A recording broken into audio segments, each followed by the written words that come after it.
story begins in 1988. McLaren have developed a car that cannot be beaten on track. There's only one race they haven't won this season, and that's because Prost had a mechanical failure and Senna was taken out by a back marker. McLaren had won the title in 1984, 1985 and 1986, but 1988 was their truly dominant year. They used a Honda engine that output 60 more brake horsepower than anything else that could be found on the grid. They had a turbo engine with most of the field were moving to new naturally aspirated engines that were regulated for the season after. This did come with some downsides. The turbo engine had a fuel restriction compared to the rest of the grid, so the McLarens would regularly have the fuel saved in the latter stages of the race. Despite this restriction, McLaren had the fastest driver on the grid and the best driver on the grid in Prost and Senna, resulting in 15 wins from 16 races, a record that still stands for most wins in one season. The most embarrassing display of domination came in San Marino, where both McLarens qualified with a time of 1 minute 20 seconds. The next best driver, Nelson Piquet, could only manage a 1 minute 30, even though his Lotus used the same Honda engine. Senna was handpicked by Prost to be his teammate for the season. Prost managed 7 first places and 7 second places in his 16 race season, but this wasn't good enough to beat Senna to the title. Senna won by 3 points and the Senna-Prost rivalry had begun. The next iteration of the car was the MP4-5, which was also driven by Senna and Prost. In another dominant year, McLaren won 10 races, Senna getting 6 and Prost getting 4. The rivalry between Prost and Senna was pushing the development of cars so far ahead the rest of the field that they would occasionally lack third place. In the penultimate race at Japan, Senna needed a win to keep the championship alive in the final round. The McLarens predictably drove away from the rest of the competition and were evenly matched until lap 46. Senna tried to dive bomb Prost, but Prost turned into Senna. This damaged Prost's car beyond repair, but Senna managed to get his going with the help of the stewards. Eventually Senna pitted and went on to win the race, but was disqualified for this help from the stewards, as the FIA judged it to be an illegal advantage. Senna viewed this as Prost using his connections to the FIA to punish him, and this totally broke the relationship between the two drivers, leading to Prost leaving McLaren. McLaren used the same car for 1990, with the goal being Senna beating Prost in Prost's Ferrari. Ferrari was a better race car, and McLaren was faster in qualifying. Senna and McLaren won 6 races that season, and they entered the penultimate race at Suzuka, with just Senna and Prost able to win the championship. They qualified in first and second on the grid, but the race might as well have ended after the first corner. Senna and Prost collided and they both had to retire.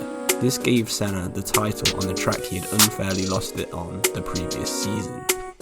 The 1991 McLaren was developed with a new Honda V12 engine, again driven by Ayrton Senna, this time the reigning champion, and Gerhard Berger. The MP4-6 began the season incredibly well. Senna won the first 4 races of the season before Nigel Mansell's Williams dominated the mid-season, but his fantastic start and podiums throughout the season meant Senna had won his 2nd championship and McLaren their 4th consecutive Constructors' Championship. The car was also used in the first 2 races of the 1992 season, before being replaced at the 3rd race in Brazil. The MP4-4 managed to get 8 Grand Prix wins and 10 pole positions, and brought an end to McLaren's domination of the late 80s and early 90s. Later in the 90s, and now powered by Ilmor and Mercedes, McLaren again was poised for a title challenge with 2 strong drivers. Mika Hakkinen and David Coulthard were both extremely quick and capable of challenging at the front. The McLaren MP4-13 was the first McLaren influenced by genius designer Adrian Newey and tested in a bright papaya orange for the first time in over 20 years. The pace of the 1998 entry was shown at the first race in Australia. Hakkinen and Coulthard lapped every single car at least 1 time. This was thanks to both the combination of Newey's incredible aerodynamic design and Mercedes producing the most powerful engine out of all the manufacturers. McLaren kept his advantage on high-speed circuits, but Michael Schumacher's Ferrari team was closing the gap on more technical circuits such as Monaco.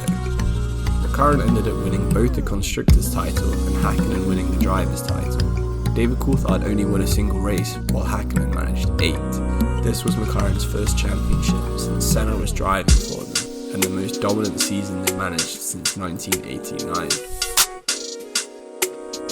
10 years had passed before McLaren revealed the MP4-23. They hadn't had much success recently, with the early 2000s being dominated by Ferrari and Renault. After being caught for Spygate, which I'll put a link about in the description, young sensation Lewis Hamilton was leading the McLaren team following Alonso's return from Renault. The car was examined before the season started to make sure none of the stolen Ferrari IP or intellectual property was used to develop this year's car. After passing inspection, McLaren were allowed to participate in the 2008 season, beginning at the Australian Grand Prix. Hamilton went on to win this race and 7 others throughout the season. Felipe Massa was also performing well in the Ferrari team, and it led to a final race where Hamilton needed to finish in the top 5 to guarantee the title. He found himself below 5th place in the final laps, but just as rain began to fall, some of the teams pitted for intermediate tyres, including Hamilton, but some other teams, such as the Toyotas, did not. On the last lap of the Grand Prix and season, Hamilton managed to get himself in a position to overtake Timo Glock, who had stayed out on his dry tyres. Hamilton closed in and managed to overtake on the final corner of the final lap of the final race, and this cut Felipe Massa's celebration short. Hamilton had won the Drivers' Championship, but Ferrari had won the Constructors, meaning McLaren had not won the Constructors' Championship for over 10 years. McLaren entered the 2010 season with an all-British lineup of Jenson Button and Lewis Hamilton. Button had won the previous year's championship with Braun GP, but after Michael Schumacher's return to the newly bought Mercedes F1 team, Button moved to McLaren. McLaren had not won the championship for 12 years and had only won the Drivers' Championship 2 times since Ayrton Senna was driving for them. The season was dominated by Sebastian Vettel and Mark Webber on the pole. Hamilton managed to get a win in the Canadian Grand Prix, which up to this day gives him the right to say he has won the season. The McLaren drivers finished 4th and 5th in the standing, as the team finished 2nd overall, being 44 points behind the very strong Red Bull team. This position was the best they would do up to the current day.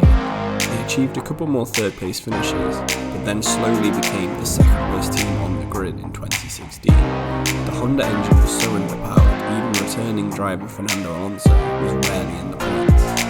Towards the end of the 2010s, form began to change, and slowly improving, they got back into the top 6 teams. McLaren changed engine suppliers from Renault, swapping their contract with Red Bull, who would use the Honda engine instead of them. Combined with an increase in budget, thanks to their CEO Zach Brown managing to get an incredible amount of sponsorships from such a low-down team, they had many returning in the late 2019 season and early 2020 season, achieving their first podium since Kevin Magnussen led an Australian in 2021, McLaren were moving to the superior Mercedes. It's known that they already have good aerodynamics on the car.